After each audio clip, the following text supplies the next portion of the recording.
নমস্কার বন্ধুরা, পম্পার কিচেনে আপনাদের সকলকে স্বাগত। আজ একটা নরম তুলতুলে রসালো মিষ্টির রেসিপি আপনাদের সাথে শেয়ার করব। 1 কাপ সুজি আর চিনি দিয়ে বানানো এই মিষ্টিটাকে আপনারা ভাজা মিষ্টিও বলতে পারেন। এই মিষ্টিটা এতটাই টেস্টি হয় যে একবার খেলে বারবার খেতে ইচ্ছা করবে। শুধু তাই নয়, এই মিষ্টিটা বানাতে সময় লাগে ভীষণই কম। তাহলে চলুন দেরি না করে আজকের এই অপূর্ব স্বাদের মিষ্টির রেসিপিটা দেখে নেওয়া যাক। আজকে এই ভাজা মিষ্টিটা বানানোর জন্য দেখুন, প্রথমে একটা গ্যাস জেলে দিয়ে একটা ফ্রাই প্যান বসিয়ে দিয়েছি। আর এর মধ্যে আমি দিয়ে দিলাম 1 চামচ ঘি। ঘিটাকে প্রথমে একটু ভালোভাবে মেল্ট করে নেব আর গরম করে নেব। এবার এর মধ্যে আমি 1 কাপ সুজি দিয়ে দিলাম। সুজিটাকে একটু হালকা নাড়াচাড়া করে ভেজে নিতে হবে। সুজিটাকে খুব বেশি লাল করে ভাজবেন না, একটু হালকা নাড়াচাড়া করে ভেজে নিলেই হবে। এবার এই সুজির মধ্যে দিয়ে দেবো 1/2 কাপ ময়দা। একসাথে এটাকে কিন্তু খুব ভালোভাবে নাড়াচাড়া করতে হবে। আর এই ময়দাটা দিলে কি হবে, আজকে যে মিষ্টিটা বানাবো এর বাইন্ডিংটা খুব সুন্দর হবে, খেতেও তো অসম্ভব সুন্দর হবে, আর এর বাইন্ডিংও কিন্তু দারুণ হবে। এবার এই ময়দা সুজিটাকে একটু নাড়াচাড়া করে ভেজে নেব। খুব লাল করে ভাজা যাবে না, একটু নাড়াচাড়া করে ভেজে নিলেই হবে। এবার এখানে এলাচ পাউডার দিয়ে দেবো অল্প করে, দিয়ে দেবো সামান্য একটু লবণ। আবারও সমস্ত উপকরণ একটু নাড়াচাড়া করে নেব। দেখুন, এটাকে একটু নাড়াচাড়া করে ভেজে নিয়েছে, খুব লাল করা যাবে না, একটু নাড়াচাড়া করে ভেজে নিলেই হবে। এবার এখানে আমি লিকুইড দুধ দিয়ে দেব। যতটা এখানে সুজি ব্যবহার করবেন তার ঠিক ডবল কিন্তু এখানে দুধ ব্যবহার করতে হবে।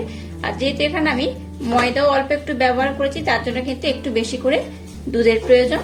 আপনারা এখানে কিন্তু দুধের পরিবর্তে জলও ব্যবহার করতে পারেন। দেখুন, দুধের সাথে সুজি আর ময়দাটাকে আমি খুব ভালোভাবে কিন্তু একদম মেখে নিয়েছি, দেখতেই পাচ্ছেন। এইরকম একটু কিন্তু নরম হবে, খুব টাইট করবেন না, একটু নরম হলে তবে কিন্তু মিষ্টিটা খুব সুন্দর হবে। আর গ্যাসের ফ্লেমটাকে একদম লো রেখে এই প্রসেসটা করতে হবে। মিষ্টনটা দেখুন একদম রেডি হয়ে গেছে। এবার আমি গ্যাসটাকে বন্ধ করে দেব। মিষ্টনটাকে এবার এই পাত্রের মধ্যে আমি তুলে নিলাম। এবার মিষ্টনটাকে একটু হালকা আমি ঠান্ডা করে নেব। এত গরম অবস্থায় কিন্তু মাখানো যাবে না, তাই একটু ঠান্ডা করে নেব, তারপর আমি আপনাদের সাথে নেক্সট স্টেপ শেয়ার করব। মিষ্টনটাকে একটু ঠান্ডা হতে বসিয়ে দিয়েছি। এবার এই বাটির মাপ করে এখানে আমি 1 বাটি চিনি দিয়ে দিলাম। এবার ওই একই বাটির মাপ করে এখানে আমি 1.5 বাটি জল দিয়ে দেব। গ্যাসের ফ্লেমটাকে একদম লো টু মিডিয়াম রেখে এবার আমি একটা শিরা বানিয়ে নেব। শিরাটাকে খুব বেশি যেমন ঘন করা যাবে না, খুব বেশি পাতলাও রাখা যাবে না। তো আমি আপনাদের জানিয়ে দেব বা দেখিয়ে দেব কেমন শিরাটা হলে আজকের মিষ্টিটা একদম পারফেক্ট হবে।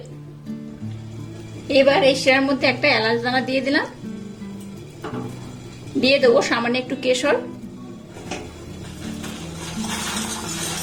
শিরাটা কিন্তু মোটামুটি রেডি হয়ে গেছে। আমি আপনাদের দেখিয়ে দিচ্ছি শিরাটার ঘনত্ব কেমন হয়েছে।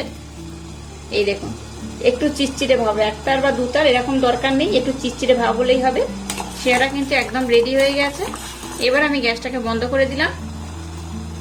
দেখুন, মিষ্টনটাকে আমি একটু হালকা ঠান্ডা করে নিয়েছি, খুব গরম নেই, একটু হালকা গরম রয়েছে। খুব ঠান্ডা করলে যেমন হবে না, আবার খুব গরম থাকলেও মাখাতে পারবেন না। তো একটু হালকা গরম অবস্থায় এটাকে কিন্তু মেখে নিতে হবে। আর মিষ্টনটা যখন আমি প্রথম নামিয়েছিলাম দেখলেন কতটা নরম ছিল, এখন কিন্তু আগে থেকে একটু বেশ টাইট হয়ে গেছে। আর মিষ্টনটা কিন্তু এইরকমই দরকার। তো যাই হোক, এটাকে আমি এবার হাত দিয়ে খুব ভালোভাবে মেখে নেব। যদি মনে হয় একটু প্রয়োজন রয়েছে একটু ঘিও দিতে পারেন, ঘি দিয়ে এটাকে কিন্তু খুব ভালো করে মেখেও নিতে পারেন। তো আমি হাতের মধ্যে একটু ঘি দিয়ে নিলাম। ঘিটা দিয়ে খুব ভালোভাবে মেখে নেব।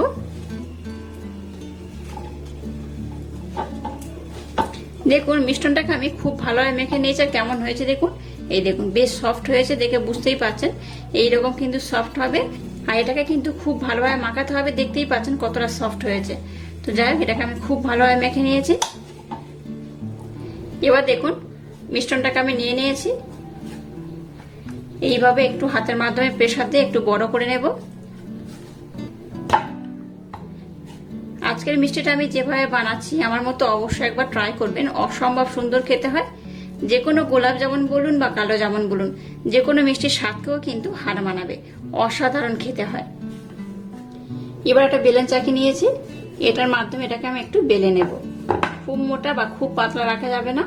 আমি বেলে নেওয়ার পর আপনাদের দেখিয়ে দেব এটা কেমন হলে আজ মিষ্টিটা একদম পারফেক্ট হবে।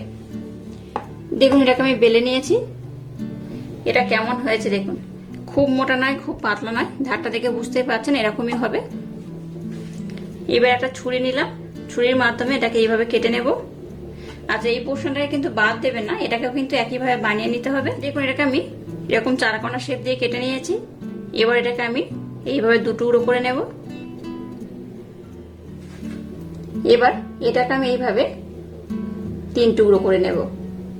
এই দেখুন আমি কিন্তু এরকম সাইজ করে কেটে নিয়েছি। আপনারা চাইলে একটু ছোট কিংবা একটু বড় করেও কিন্তু এটাকে কাটতে পারেন। আর এইভাবে সবগুলোকে প্রথমে আমি খুব সুন্দর করে বানিয়ে নেব।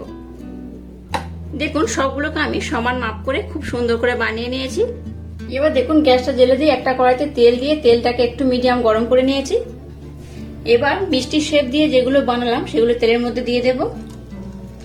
দেখুন তেলের মধ্যে দিলে বুঝতেই পারবেন একটু হালকা বুদবুদ উঠছে, তার মানে জানবেন তেলটা একদম পারফেক্ট গরম হয়েছে। এবার এই একটা কড়াইতে যতগুলো ধরবে ততগুলো দিয়ে ভেজে নেব। একটা চামচে এইরকম পিছন পোর্শনটা দিয়ে এইভাবে একটু নেড়ে চেড়ে দেব।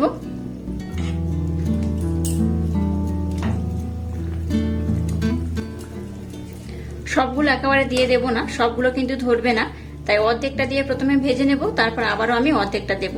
গ্যাসের ফ্লেমটাকে একদম লো রেখে এটাকে আমি উল্টে পাল্টে লাল লাল করে ভেজে নেব। আর এগুলো দেখবেন অটোমেটিক তেলের উপরে ভেসে আসবে। এখানে কিন্তু আমি কোনো রকম বেকিং পাউডার বা বেকিং সোডা ব্যবহার করিনি, আপনারা চাইলে একটু ব্যবহার করতে পারেন, তবে দরকার নেই। এই দেখুন 2 মিনিট পর আমি দেখাচ্ছি। 2 মিনিটের মধ্যে এগুলো দেখুন তেলের উপরে ভেসে উঠেছে, দেখতেই পাচ্ছেন কত সুন্দর হয়েছে। এবার এটাকে এইভাবে উল্টে দেব। এগুলো খুব নরম হয়, তাই এটাকে আস্তে আস্তে কিন্তু উল্টাবেন। দেখুন গ্যাসের ফ্লেমটাকে প্রথমে লো দিয়েছিলাম, কিছুক্ষণ পর মিডিয়াম টু হাই দিয়ে এগুলোকে কিন্তু আমি লাল লাল করে ভেজে নিয়েছি। দেখুন কত সুন্দর কালার হয়েছে। খুব বেশি কিন্তু লাল করব না, এই রকমই থাকবে। এই রকম থাকলে মিষ্টিগুলোর কালার কিন্তু খুব সুন্দর হবে। এবার মিষ্টিগুলোকে আমি উঠিয়ে নেব। এগুলোকে কিন্তু আমি ভেজে নিয়েছি খুব ভালোভাবে। এই দেখুন কত সুন্দর কালার হয়েছে। এইভাবে এই ছাঁকনিটার মধ্যে নিলে কি হবে, এর মধ্যে এক্সট্রা যে তেল থাকবে সেটা কিন্তু ঝরে যাবে। এবার বাকি মিষ্টিগুলোকে ভেজে নেব একইভাবে।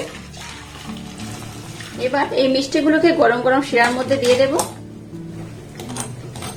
বাকি মিষ্টিগুলোকে আমি ভাজতে বসিয়ে দিয়েছি, আর যে কটা হয়ে গেছে সে কটাকে আমি এই শিরার মধ্যে দিয়ে দেব।